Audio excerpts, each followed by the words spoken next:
Le Ramadan approche à grands pas et le thème de notre khutbah est « Comment vas-tu accueillir le Ramadan ?» Comment vas-tu accueillir le Ramadan? Nous sommes aux portes du mois béni du Ramadan. Seuls quelques jours nous séparent de lui.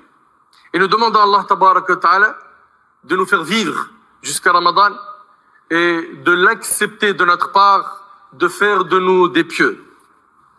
Le Ramadan est un mois immense, un mois béni. Allah Tabaraka wa Ta'ala y a prescrit de jeûner ces jours et la prière nocturne selon ce qui est possible de ces nuits. Allah Ta'ala a distingué ce mois par une nuit qui vaut mieux que 1000 mois.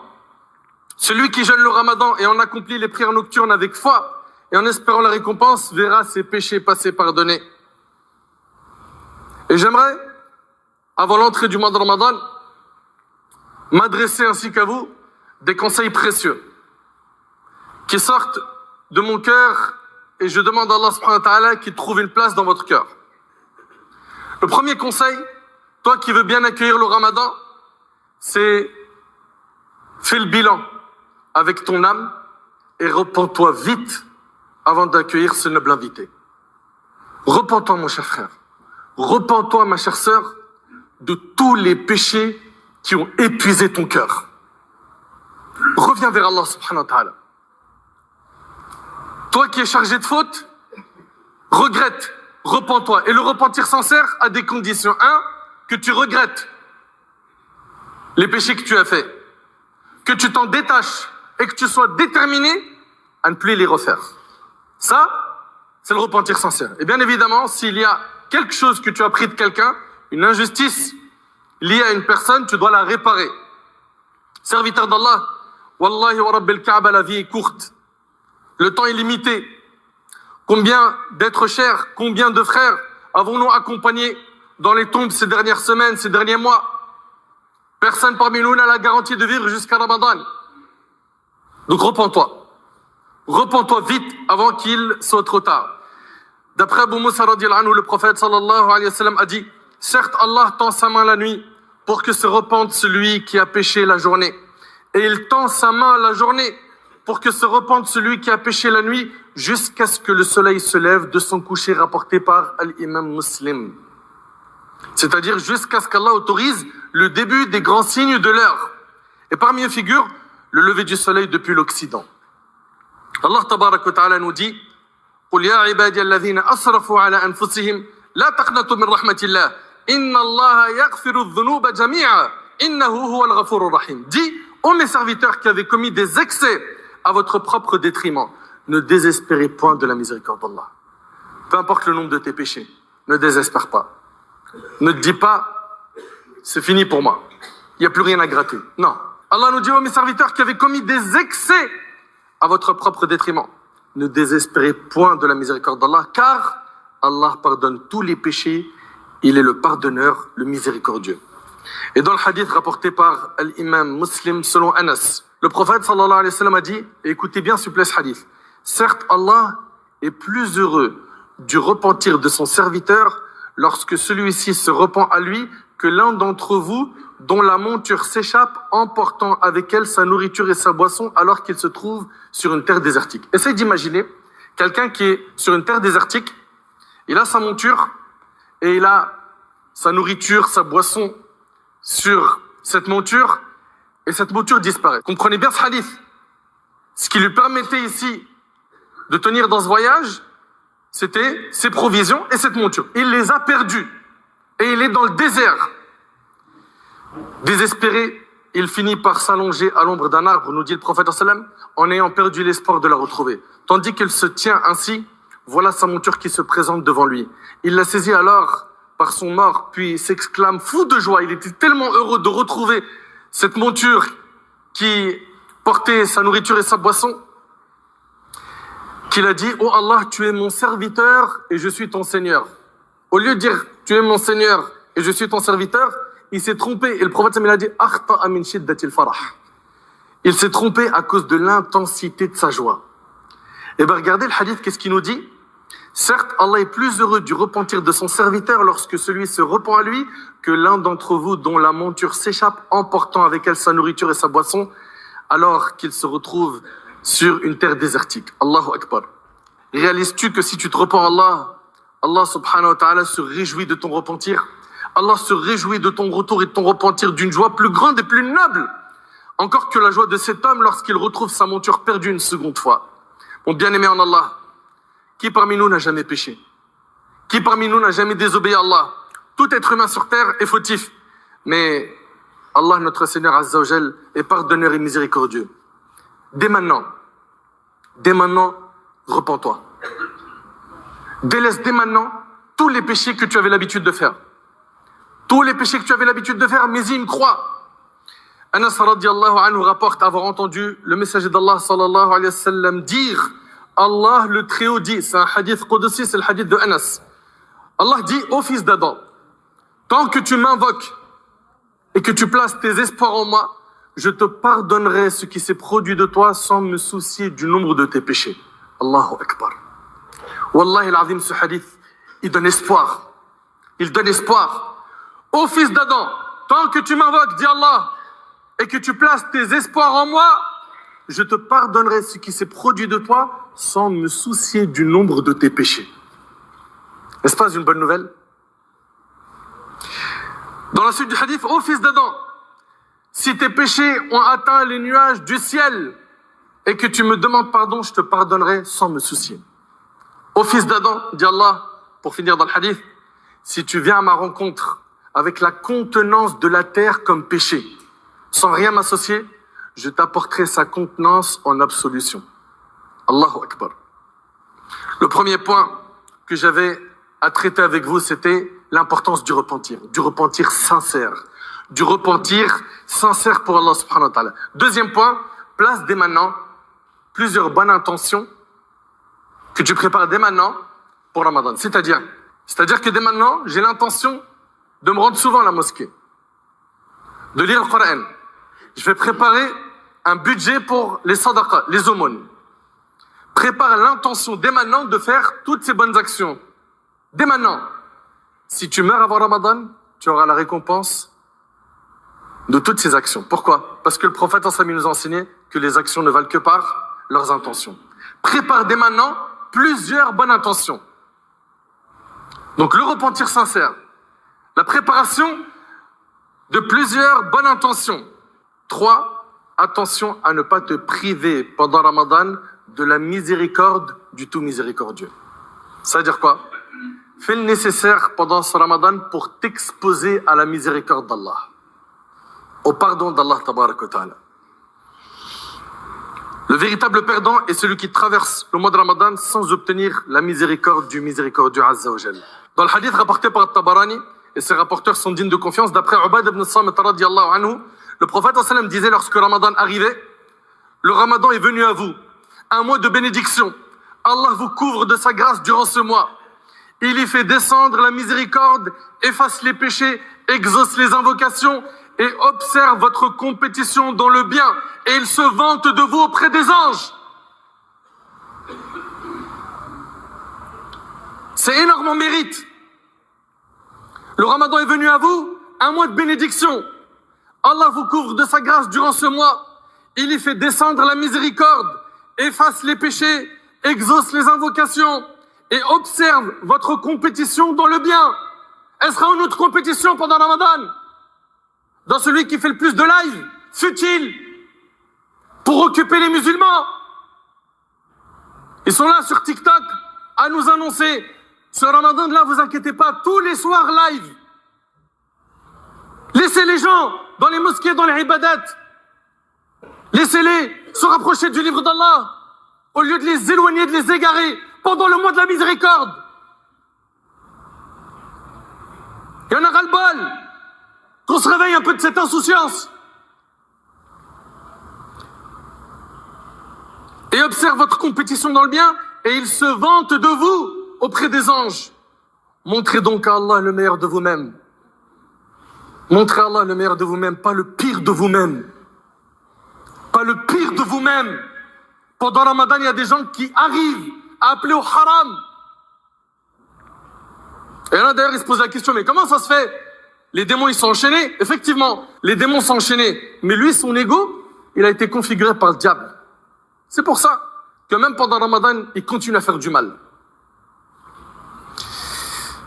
Montrez donc à Allah le meilleur de vous-même. Rentrez dans une concurrence saine de qui va lire le plus, méditer, mettre en pratique le contenu du Coran, de qui va faire des aumônes, de qui va venir le plus à la mosquée, qui va soulager ceux qui sont en détresse, qui va aider les pauvres, qui va soulager ceux qui sont opprimés. Rentrez dans cette concurrence. Mettez une croix sur les réseaux sociaux, sauf pour la partie utile, où tu vas écouter un rappel ou du Coran. Mettez-y une croix. Chaque année, on se demande pourquoi je suis le même à l'entrée, à la sortie de Ramadan. Mais est-ce que tu as fait les causes? Ou tu es le même, sans objectif? Montrez donc à Allah le meilleur de vous-même, car le véritable malheureux est celui qui est privé durant le mois du Ramadan de la miséricorde d'Allah. Qu'Allah subhanahu wa ta'ala nous comble de ses bienfaits et fasse de nous des pieux et accepte notre repentir. Quatrième conseil, c'est accroche-toi à la mosquée. On a dit repentir, on a dit la bonne intention, on a dit expose-toi à la miséricorde d'Allah.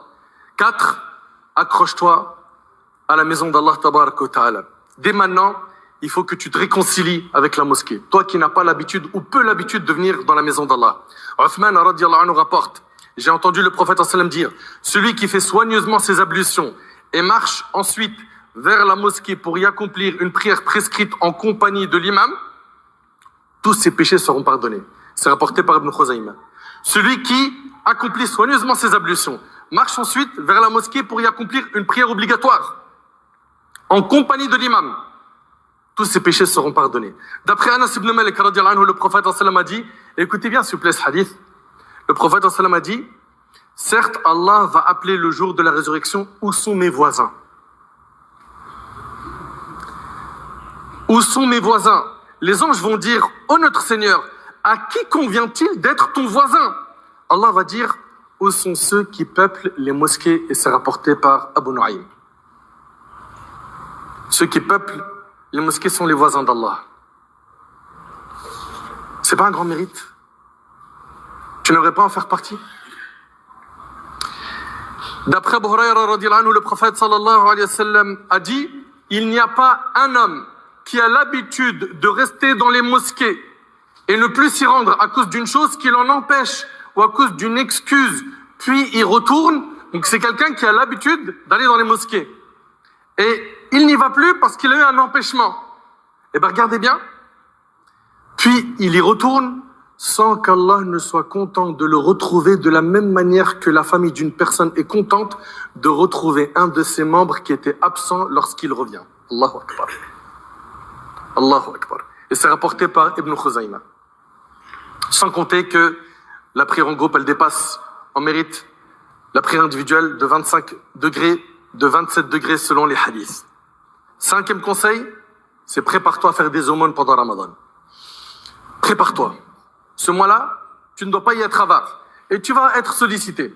Dans les mosquées, dehors, sur Internet, les messages que tu reçois avec des cagnottes, etc. Fais ce que tu peux pour donner un peu là où tu peux. Voire beaucoup, selon tes moyens. D'après Abu Hurayra radiyallahu anhu, le prophète sallallahu alayhi wa sallam a dit, il n'y a pas un jour où les adorateurs se réveillent le matin sans que 2 anges descendent. L'un d'eux dit, oh Allah, donne une compensation à celui qui dépense. Donc il y a un ange tous les matins qui fait une dua pour qu'Allah compense celui qui a dépensé fisabilillah. Et l'autre ange dit, oh Allah, donne la ruine à celui qui ne dépense pas. Allahu Akbar. Celui qui est avare. Et c'est rapporté par l'imam Muslim. Ibn Mas'ud radiyallahu anhu rapporte que le prophète a dit, et suivez bien ce hadith, le prophète a dit, lequel d'entre vous préfère les biens de son héritier à ses propres biens? Qui parmi vous ici préfère les biens qu'il va laisser à ses héritiers à ses propres biens? Les gens répondirent, ô messager d'Allah, personne d'entre nous ne préfère les biens de son héritier. C'est-à-dire on préfère tous l'argent qu'on a, qui est à nous, plus que ce qu'on va laisser aux héritiers. Et là, j'attire votre attention sur ce que va enseigner le prophète. Il leur a dit, ces biens sont certes ceux qu'il a dépensés. Tes biens à toi, qui t'appartiennent, c'est ceux que tu as dépensés. Ceux-là, tu les as épargnés auprès d'Allah. Ceux-là, ils sont à toi. Ceux-là, tu les retrouveras le jour du jugement. Et il a dit, et les biens de ses héritiers sont ceux qu'il a mis de côté. Parce qu'il suffit que tu meurs, ça part pour les héritiers. Donc finalement, ton argent, ce qui t'appartient réellement, c'est ce que tu as dépensé. Et ce que tu as gardé, tout ce que tu as mis de côté, ce que tu as épargné, il suffit que tu meurs, ça part pour les héritiers. Et n'aie pas peur pour ta subsistance. N'aie pas peur pour ta subsistance, Allah Azza wa Jal est Ar-Razzaq. Et c'est lui qui donne à toutes ses créatures. Mon cher frère, ma chère sœur, pendant ce mois, fais attention à ton temps. Fais attention à ton temps, c'est ton capital, ce que tu as de plus cher. En fait, il faut que tu comprennes qu'on nous a dit le temps c'est de l'argent. Non, le temps c'est soit paradis ou enfer. Le temps c'est soit tu vas pouvoir bi'idhnillah tabaraka ta'ala te retrouver fil jannah ou tu seras parmi les perdants wal iyadhu billah le jour du jugement. Donc fais attention à ton temps. Vous savez, Al-Fudayl ibn Iyad, rahimahullah, ce grand savant, il a rencontré un homme. Et Al-Fudayl, ce savant, dit à cet homme, Kam umruk? Il lui dit, quel âge tu as? Il lui dit, j'ai 60 ans. Al-Fudayl lui a dit, ça fait 60 ans que tu es en train de te diriger vers Allah, tu es bientôt arrivé. L'homme, en entendant cela, il a dit, Inna lillahi wa inna ilayhi raji'un, c'est-à-dire nous appartenons à Allah et c'est envers lui que nous retournerons. Al-Fudayl lui a dit, oh mon frère, est-ce que tu connais le sens de ce que tu viens de prononcer? Il lui a dit oui. Il lui dit, je sais que je suis un serviteur d'Allah et que je vais retourner vers lui. Al-Fudayl lui a dit, mon frère, quiconque sait qu'il appartient à Allah et qu'il va revenir vers lui, doit garder en tête qu'il sera un jour debout et questionné auprès de sa majesté. Et quiconque sait qu'il sera debout devant Allah questionné, qu'il prépare les réponses à ces questions dès maintenant. L'homme, en entendant cela, a pleuré. Et il a dit à Al-Fudayl, et qu'est-ce que je dois faire aujourd'hui? Il lui a dit, c'est facile. Il lui a dit, dis-moi qu'Allah te fasse miséricorde. Il lui a dit, que tu craignes Allah dans ce qui te reste à vivre, Allah te pardonnera tes péchés passés et tes péchés futurs. Et ça, c'est un message que j'ai à m'adresser ainsi qu'à vous. Craignons Allah subhanahu wa ta'ala sur ce qui nous reste à vivre. Afin qu'Allah nous pardonne nos péchés passés et nos péchés futurs. Allah tabarak wa ta'ala nous dit, ويوم نسير الجبال وترى الأرض بارزة وحشرناهم فلم نغادر منهم أحدا وعرضوا على ربك صفا لقد جئتمونا كما خلقناكم أول مرة بل زعمتم أن لن نجعل لكم موعدا ووضع الكتاب فترى المجرمين مشفقين مما فيه ويقولون يا ويلتنا ما لهذا الكتاب لا يغادر صغيرة ولا كبيرة إلا أحصاها ووجدوا ما عملوا حاضرا ولا يظلم ربك أحدا. Mentionne le jour où nous mettrons les montagnes en mouvement et où on verra la terre totalement aplanie. Nous rassemblerons les hommes sans en omettre aucun. Aucun homme sera oublié pour le jour du jugement. Ils seront présentés en rang devant ton Seigneur et on leur dira, vous voilà venus à nous tels que nous vous avons créés la première fois. Pourtant, vous prétendiez que nous ne vous fixerions pas de rendez-vous. On déposera le registre des actes de chacun dans sa main et on verra ceux qui se rendaient coupables de kufr, effrayés par son contenu, dire « Malheur à nous !» Qu'a donc ce livre à n'omettre aucun péché mineur ou majeur sans le mentionner. Dans leur livre, ils trouveront tout. Tout ce qu'ils ont accompli leur sera exposé. Ton Seigneur ne lèse personne. Mes chers frères, mes chères sœurs, on ne sait pas si on va vivre jusqu'à Ramadan ou pas. On l'espère. Et on implore Allah tabaraka wa ta'ala de nous accorder de vivre jusqu'à ce mois béni. Et on implore Allah tabaraka wa ta'ala de nous accorder un repentir sincère. Et on implore Allah tabaraka wa ta'ala d'améliorer notre situation. Dès maintenant, on se prépare. Dès maintenant, on se repent. On fixe des bonnes intentions. On s'expose à la miséricorde d'Allah tabaraka wa ta'ala pendant ce mois béni. On prend la décision d'avoir une relation étroite avec la mosquée, avec le livre d'Allah, qui, comme dans un hadith, il intercédera en la faveur de celui qui lui a donné beaucoup de temps, comme nous l'a enseigné notre bien-aimé alayhi salatu wassalam. On va mettre tout de suite le paquet dans les résolutions, dans le fait de nous améliorer, de nous fixer des objectifs et d'aider ceux qui sont autour de nous à atteindre les mêmes objectifs afin qu'on puisse, avec notre fréquentation et surtout notre entourage proche, la famille, vivre un mois de piété, qu'Allah tabaraka wa ta'ala nous accorde la piété, la véracité dans les paroles et les actions.